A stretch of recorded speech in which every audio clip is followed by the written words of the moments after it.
El reino de la divina voluntad ya está en medio de las criaturas. Escucha la espiritualidad dictada a Luisa Picarreta por el especialista, el doctor Salvador Tomasini.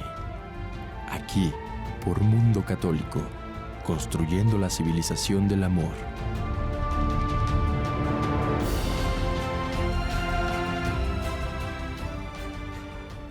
Gracias por estar con nosotros en un programa más del Reino de la Divina Voluntad. Me encuentro con el doctor Salvador Tomasini. Doctor, gracias por estar con nosotros. Sí. Hola amigos, buenos. Pobreza, abandonos, traiciones, incapacidades, discapacidades, enfermedades, lo que sea. Sí. Esa es la cruz que tenemos. Y esa es la que tú tienes que aceptar unida con la cruz de Cristo. Así es. Y me uno a Él y lo sigo al Calvario para morir, para después resucitar. Okay. Ese es el camino. Bueno, entonces yo quisiera que leyeras tantito esa parte. Es que le pedía al Señor que me confirmara si vamos a hablar del pecado. Y el doctor, cuando ya llego con él, tengo este libro aquí entre los libros que tengo, que es un extraordinario libro, se los recomiendo, porque tiene muchas meditaciones, se llama Intimidad Divina, Meditaciones del Padre Gabriel de S.M., ¿no? Archivo Silveriano, es el número 7, ¿verdad? Lo compré hace muchos años y le decía al doctor que lo tengo por algo muy lindo y profundo, porque todo lo que he sacado de este libro me ha sido de suma utilidad espiritual. Entonces el doctor, ahí lo tenía yo a la mano, y entonces el doctor estaba leyendo eso, y ya cuando yo le digo que era el tema que podríamos tratar y todo, pues me confirma que eso es lo que quería el Señor, porque yo le decía al Señor, confírmame que quieres esto, que no me lo imaginé, ¿no? Porque a veces somos un poco necios. Entonces dice, las exigencias de las enseñanzas de Jesús. Señor, en mi corazón guardo tus palabras para no pecar contra ti. Esa es la cita que me da del Salmo 119. Invitando a sus discípulos a imitar la santidad del Padre Celestial, los empeña... Espérame tantito. Por favor, esto hay que entenderlo. Está haciendo una invitación, no a sus discípulos, por favor, no a sus discípulos, a todos. Okay. Porque luego como que lo ponemos y decir, no, eso era para ellos. Era para ellos y no para mí. No, es para todos. Okay. Dice, invitando a sus discípulos a imitar la santidad del Padre Celestial. O sea, la santidad de Dios. Ahí es donde nos quiere. No es decir, sé bueno, trata de llegar a la santidad humana, no. Me está diciendo, sé santo como mi Padre Celestial es santo. Los empeña Jesús en una lucha profunda contra el pecado, el cual se opone directamente a la perfección infinita de Dios y es su mayor ofensa. Uh-huh. Cristo, en toda su enseñanza, inculca un odio profundo al pecado y sobre todo al orgullo, a la hipocresía, a la malicia obstinada, que constituyen un estado de oposición completa a Dios. Ya. Entonces, yo creo que esas pequeñas claves que están sacadas del Evangelio, no es sí, o sea, él está simplemente meditando el Evangelio. No es la reflexión de alguien. Yo creo que esto nos pone en ese punto, ¿no? Esa total rechazo a todo lo que vaya en contra de la ley de Dios.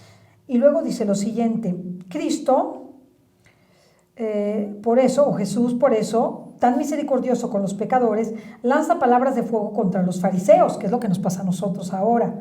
Ay de vosotros, escribas y fariseos, hipócritas, que sois semejantes a sepulcros blanqueados, serpientes, raza de víboras, ¿cómo vais a escapar de la condenación de la Gehenna? Describe luego la fealdad del pecado y saca a la luz los desastrosos efectos que produce en el hombre, conduciéndolo a un estado de extrema miseria moral. Yo creo que... Nada más hasta el punto. Es lo que nos dice en la parábola del hijo pródigo, el cual por haber abandonado al padre se ve reducido a cuidar puercos. Uh-huh. Bueno, aquí vale la pena hacer una pequeña reflexión. Bueno, vamos a hacerlo. Esta parábola del hijo pródigo es una parábola realmente del hijo malo, del hijo ambicioso, del hijo lujurioso, del hijo libertino, pero todo eso, y es el hijo que llega y le exige al padre que le entregue su herencia. El padre acepta, se la da, se va y ya sabemos todo lo que pasa. Pero yo le hacía a Ceci esta pregunta, bueno, ¿y quién es el más pecador en toda esa parábola? Pues yo siempre le dije, el hijo pródigo, me dijo, no. Y le digo, entonces, ¿quién es el más pecador? Y entonces, ¿usted qué me contestó? Bueno, el más pecador es el hijo que se queda con el padre. O sea, el hijo bueno. El aparentemente bueno, ¿sí? ¿Por qué? ¿Por qué es el más pecador? Porque él estuvo siempre con el padre, aparentemente obedecía al padre y todo. Pero cuando llega el hermano, sale la envidia y sale la soberbia. La soberbia. Esa soberbia que dice, es que todo le das a este hijo malo que se despilfarró tus bienes, y a mí no me has dado nunca nada. A mí que soy bueno, a mí que estoy contigo, a mí que siempre cumplo, a mí, eso es soberbia. Está fuerte. Y la soberbia es el pecado más aborrecido por Dios. Él dice en algunas revelaciones que Él tolera incluso la podredumbre más tremenda del pecador material. Esa la perdona, pero la podredumbre espiritual, esa le da un total rechazo. Entonces, pequeñas cosas, ¿no? Decir, caray, entonces Él es peca más el que se quedó, el aparentemente bueno, que el otro. ¿Sí? Aunque no sé qué opinas. Yo pienso que cada quien en su condición y dirección y en la exigencia de Dios. Es decir, el hijo pródigo es un chavo joven muy tentado, que sigue sus pasiones, sigue sus anhelos equivocados, torpes, ignorantes, sin mayor conocimiento. Sus instintos. ¿No? Sigue sus instintos como animalito. Así ¿no? es. Entonces se va y ya experimenta el pecado hasta las últimas consecuencias, como leímos aquí en Intimidad Divina, ¿no? Que hasta comer con los puercos. Comida de puercos. Que es el pecado, ¿no? O sea, es la similitud del pecado. Y el otro podría representarnos a todos nosotros como católicos, ¿no? Que nos sentimos muy buenos, ¿no? Que actuamos aparentemente bien. Sí, pero en el fondo no hay ni la perfección, ni el amor, ni la entrega, sino pura soberbia, finalmente. ¿Y cuántas personas que actúan aparentemente a favor de Dios en causas buenas, pero en su vida personal están mal? Sí, o tienen una doble vida, ¿no? Que es lo que decíamos, que no podemos nosotros, si estamos en el camino del Señor y hablamos del Señor, no podemos realizar estas acciones en pecado, porque esas acciones en pecado jamás van a ser la voluntad de Dios, no van a ser acciones divinas, nunca, aunque sean buenas, entre comillas buenas. Aunque sean buenas. No van a producir ningún fruto, porque están hechas en pecado. O sea, salen de una base que está torcida. Yo diría que tan pecador es el hijo pródigo como su hermano. Es lo que yo pienso, que son tan pecadores, ¿sabes? Equivalente, están en el equivalente. Pero lo ponemos en la balanza de Dios, o sea, lo que Jesús dice del pecado. O sea, Él dice que tiene misericordia y se apiada del pecador material. Está hablando del lujurioso, está hablando del que hizo todo un desmán con su cuerpo. Sí. Y está hablando del soberbio. Son dos cosas diferentes. Y Él dice que al pecador de cuerpo, Él se apiada de él y lo cura. Del otro lo rechaza. Son dos cosas. Y se rechaza él solo. Dios lo rechaza. Bueno, está bien. O sea, ese por es soberbio. Por soberbio. Porque el soberbio, ese es el pecado del Espíritu contra el Espíritu Santo. El pecado contra el Espíritu Santo es creer que son mayores que Dios. O que somos mejores. No, pero mayores en el sentido, ni Dios me perdona. Oh. Por eso se condena a Judas. Por soberbia. Judas se arrepiente. ¿Sí se arrepintió? Se dio cuenta de lo que hizo, le vino el remordimiento y se arrepiente. Regresa las monedas, pero le faltó ir a pedir perdón. ¿Por qué? Porque dijo, mi pecado ni Dios me lo perdona. Es la soberbia y eso es lo que lo lleva a la condenación. Al suicidio y a la condenación. No es el suicidio, sino es la soberbia. Que fue un pecado contra el Espíritu Santo.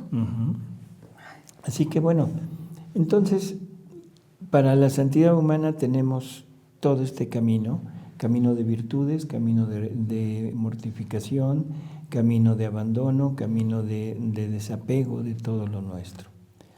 Llegamos a la santidad divina. La santidad divina nos dice Jesús, dice, bueno, mira, todo esto ha sido muy bueno, es lo que yo pedí, o sea, yo di muchas gracias, dones y todo para que todos pudieran alcanzar un grado de santidad muy alto.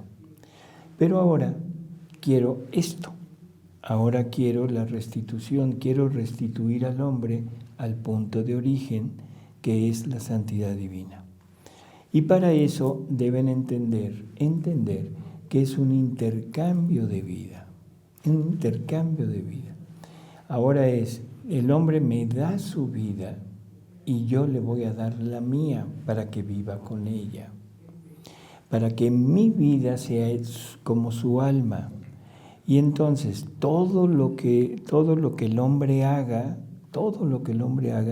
tiene que salir de la pureza y de la santidad del Padre Celestial.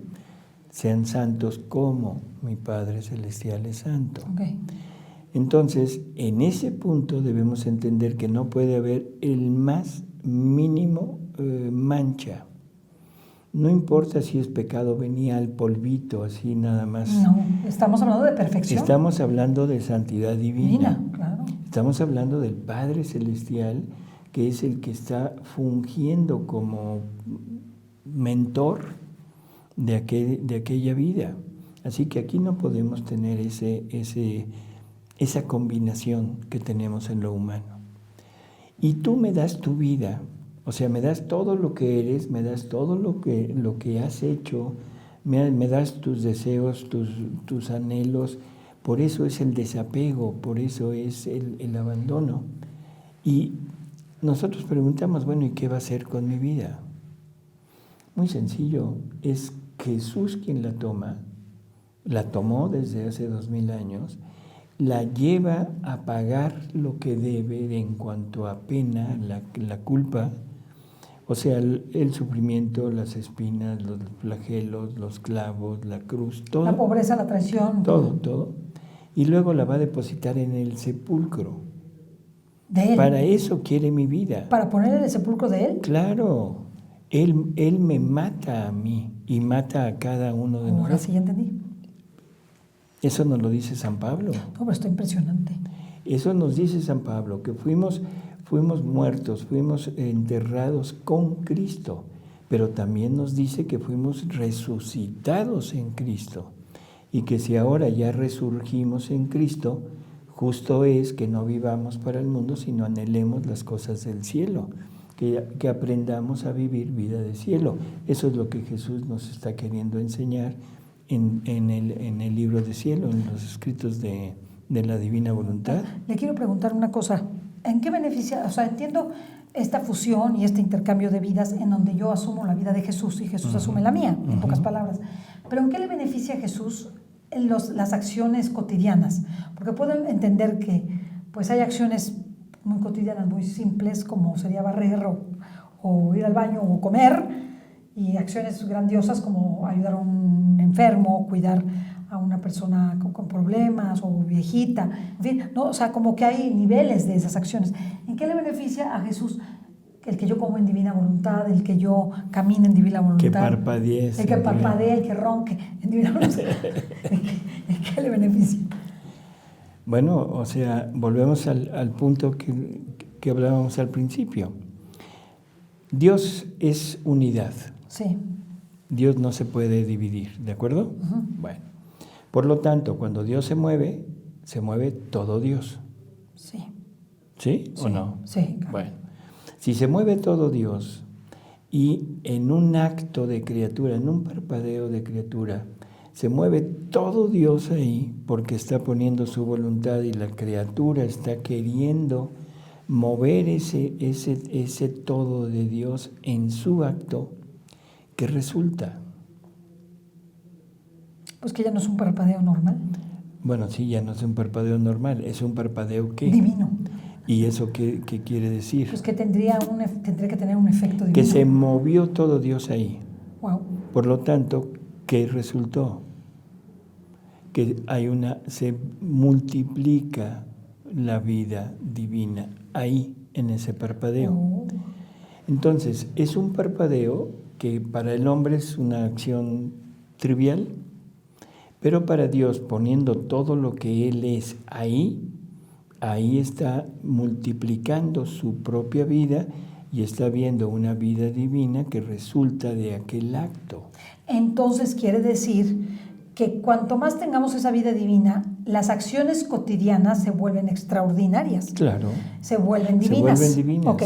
Y por tanto, como nosotros somos poquita cosa y respiramos más, comemos más, dormimos más, roncamos más, parpadeamos más, que las acciones que decimos voy a hacer esto, porque las otras son muchas veces mecánicas, o la mayoría de las veces son mecánicas, quiere decir que esas limpiarían y esas llenarían la faz de la tierra de acciones divinas, aunque pequeñitas, son como gotitas. Sí, que irían cayendo. Gotitas divinas que serían como gototas. Como mares. Como mares. Así es.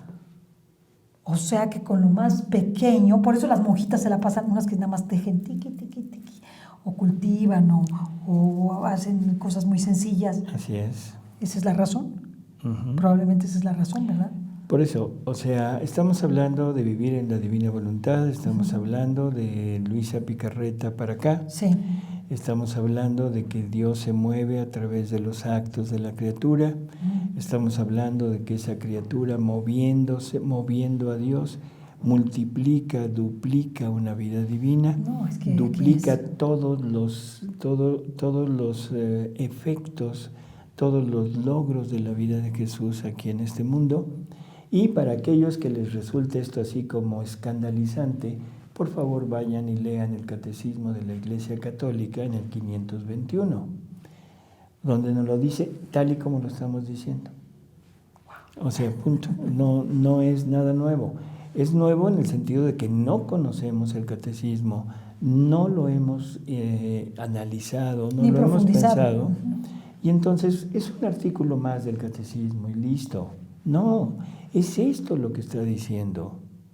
Esto es lo que está diciendo. Entonces, quiere decir que nosotros con cada acción, por pequeña que sea, por eso dice, muchos santos dicen que vale más un acto pequeño, es más grande, hecho con amor, que muchas acciones. Así es. Tú puedes hacer todo el bien que puedas hacer, ¿sí? En el mundo. Sí. Y si no lo hiciste motivada por el amor a Dios, no vale. Sí, bueno, es filantropía. Claro. Sí, y el mundo está lleno de filántropos. Sí, que pensamos que son muy buenos, que hacen grandes cosas, pero que en realidad grandes cosas para el hombre, pero para Dios no vale. No tiene. Bueno, no importa. Diga. Entonces, el punto es una vida divina, una vida de Jesús que se multiplica su concepción, su periodo de embarazo, su niñez, su nacimiento, su vida pública, su vida laboral, privada, su evangelización, su sufrimiento y su muerte y su resurrección. ¿Qué es lo que estamos multiplicando? Todo el bien que Jesús nos dejó y vino a hacer por nosotros. Eso es lo que Dios gana. Ahora, ¿qué gana la criatura? Todo. Porque la criatura, si se supone que está viviendo en este ambiente, se está formando con cada acto que hagamos, se está formando una vida divina en él, propia de él. Entonces la criatura empieza a tener poco a poco ese concepto de vida divina personal. Y cada acto que haga en este ambiente hace que esa vida divina crezca en él, no en la vida divina. La vida divina ya es completa, ya no hay problema. Pero en la criatura, de acuerdo al conocimiento y de acuerdo a las acciones que haga, va a ir desarrollándose y va a ir teniendo mayor plenitud en la persona. Sí. Entonces, ¿qué gana? gana llegar a ser vida divina y cada quien ahí habrá. Y hay un efecto, más y menos. por eso un efecto extraordinario, más allá del tiempo. Claro. Más allá del tiempo, más allá de la distancia, más allá de lo material, porque si nosotros en nuestra vida, aunque hayamos hecho pocos actos divinos, esos tienen unas consecuencias grandiosas. Sí.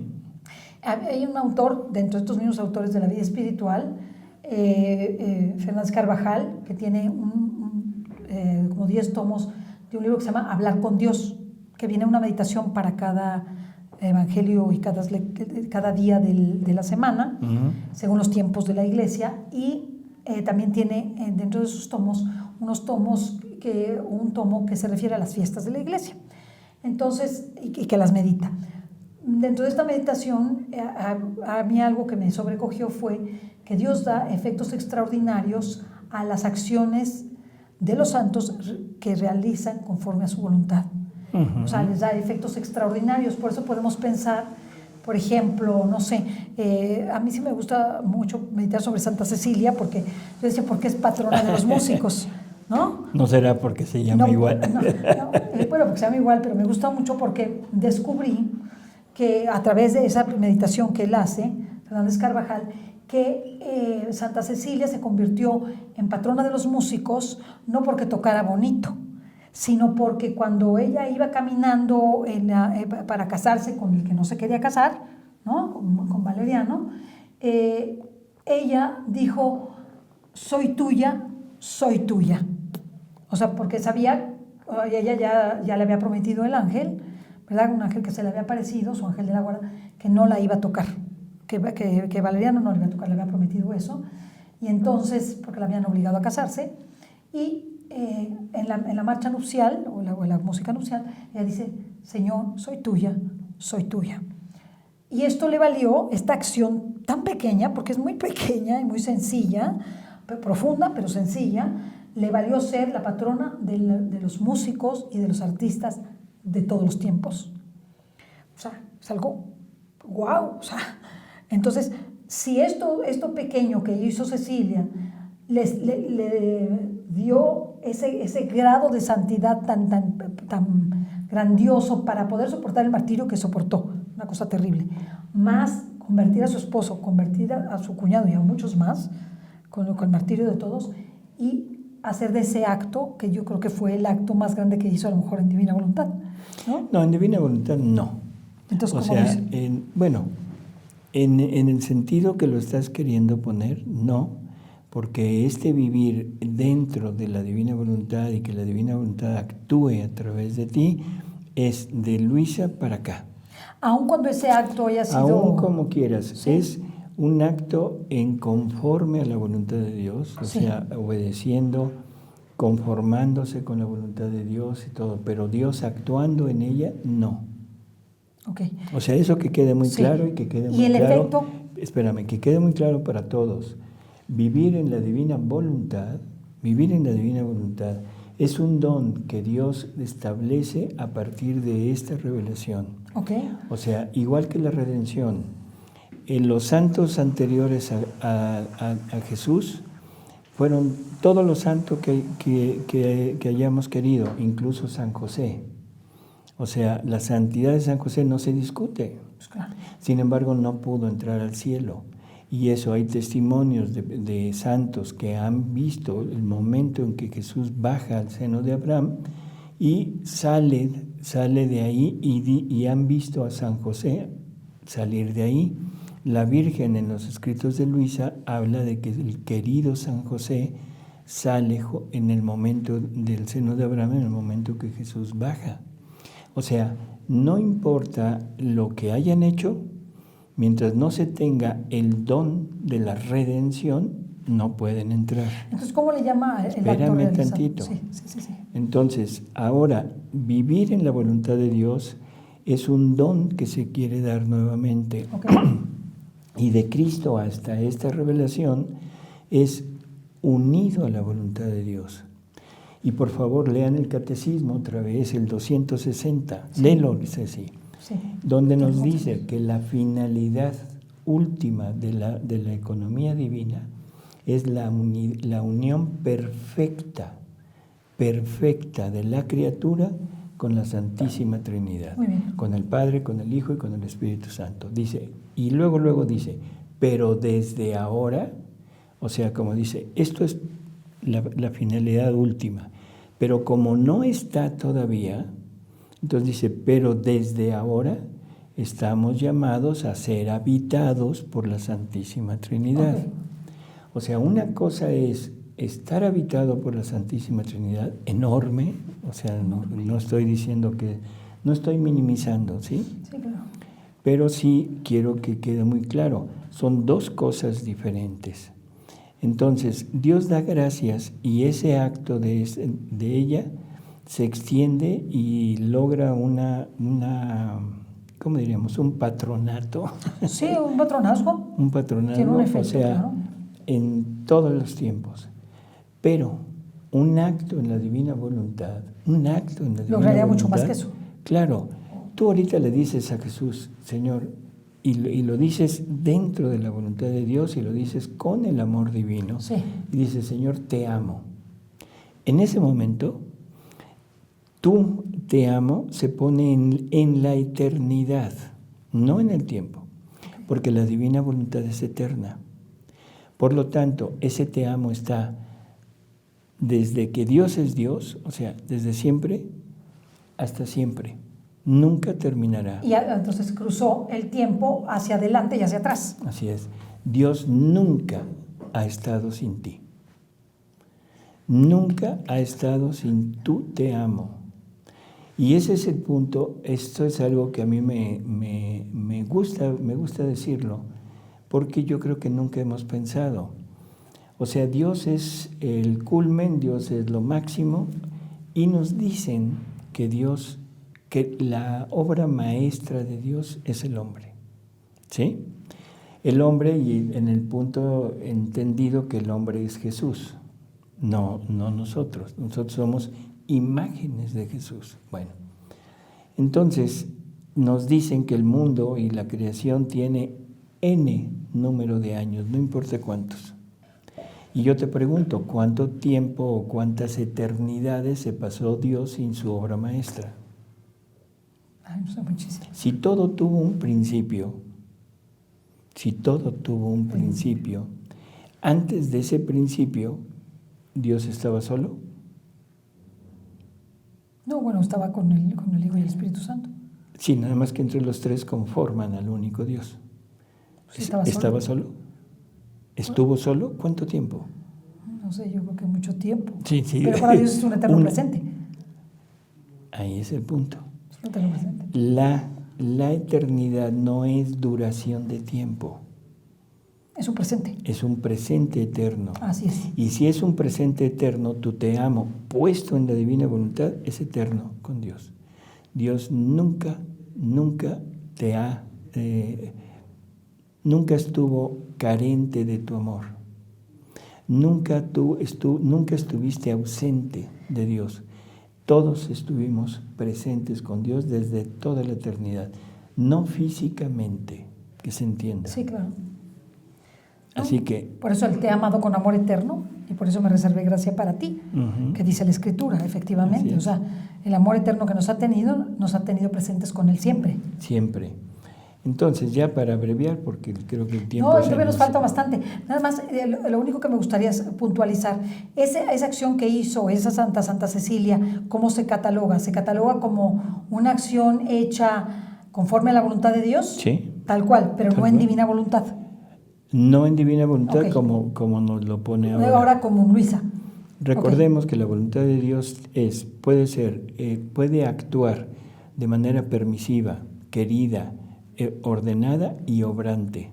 Ay, nos tiene que decir todo eso. Entonces, las primeras tres sí. son las que hemos tenido hasta ahora. Ok. Pero la obrante es ahora. Es a partir de esto. ¿Sí? Bien. Entonces, así nada más como punto final. El acto preventivo para la persona que conoce los escritos, que conoce esta verdad, que conoce que hay una divina voluntad que quiere venir a obrar en ti y que realmente lo deseas, lo quieres, es ponerse en la presencia de Jesús y decirle, Señor, todo lo del día de hoy quiero ponerlo en tu voluntad, que tu voluntad venga a actuar en mí. Es un acto en donde la criatura como que se fija en la voluntad de Dios y dice, de aquí en adelante todo es en ti. Y es algo que se tiene que renovar siempre, además. Vamos a fallar, sí, vamos a fallar. Pero entonces Jesús dice, bueno, no importa, tú ya le hiciste ese acto, ya hiciste esa intención, yo concurro contigo. ¿Se te va a olvidar? Sí. ¿Se te va a pasar? Sí. Siempre y cuando no sea por maldad o por voluntad propia de decir, no quiero vivir, Él sigue actuando junto contigo, aunque a ti se te haya pasado. Cuando te des cuenta de que se te olvidó, haces otra vez un acto de decir, Señor, se me olvidó, pongo la intención de poner todos mis actos en tu voluntad, y entonces Jesús te dice, mira, a ti se te olvidó, a mí no. Aquí están mis actos, lo que yo hice, tómalo como tuyo y síguele. O sea, este es ese punto en que Jesús nos empieza a ayudar poco a poco. Pero si fue por maldad o fue porque dijiste, no, ahorita no quiero, o incluso pecaste, definitivamente esto no funciona. Te saliste de la divina voluntad. Y si yo hago esto, pero estoy en mal estado de vida, pues no me vale nada. Estoy en adulterio, estoy en fornicación, estoy, como quieras, con ese estado de soberbia, soy mentiroso, soy lo que quieran, no funciona. O sea, el que yo lo haga no me va a ayudar. Quizá el Señor, viendo mi ignorancia y mi torpeza, porque es misericordioso, lo que me va a ir es llevando a que me dé cuenta que estoy viviendo en un pecado horrible y para que empiece entonces a limpiar la casa para poder hacer el acto preventivo y que sea valioso el acto preventivo. Entonces el acto preventivo, para cerrar, porque tenemos mucho que hablar sobre el acto preventivo y cómo podemos ponerlo en obra, es que nosotros a primera hora del día, en silencio, que nos ponemos en presencia del Señor, decirle que queremos unir y fusionar, más que unir, fusionar su vida de la tierra, su vida completa con mi vida, y hacerla una, para que todas mis acciones, todos mis pensamientos, todo cuanto haga en ese día sea hecho conforme a su divina voluntad. Así es. Y esto, si puedo y tengo conciencia, pues estarlo renovando en el día, decir lo mismo en el día. Por eso, ahí es la atención que debemos tener. Sí. Una atención, ahí ya necesitaríamos hablar un poquito más de qué es lo que a lo que debemos estar atentos. Pero debemos estar atentos a que sea siempre esa unión entre Jesús y nosotros. Ese es como nuestro punto. Sí, fundamental. Y después se puede ir ampliando para ir entendiendo más esto, ¿no? Pero que vamos a seguir profundizando para que vayamos aterrizando cómo nosotros, primero, desterrar el pecado, eso es bien importante, limpiar la casa, para empezar con el acto preventivo. Y ahí nos vamos a quedar. Para empezar a vivir en la divina voluntad. Y ya como actos primeros, está el acto preventivo, está el desapego, está el abandono, hay muchas cosas. Pero ya las veremos. Ya las veremos, así que no se vayan, porque vamos a seguir tratando este tema con la finalidad de ir desmenuzando poco a poco y poder ir viviendo conforme a la divina voluntad y hacer cada una de nuestras acciones, hasta las más pequeñas, pues eternas, grandiosas, divinas. Hasta la próxima. Hasta luego amigos. Hasta luego.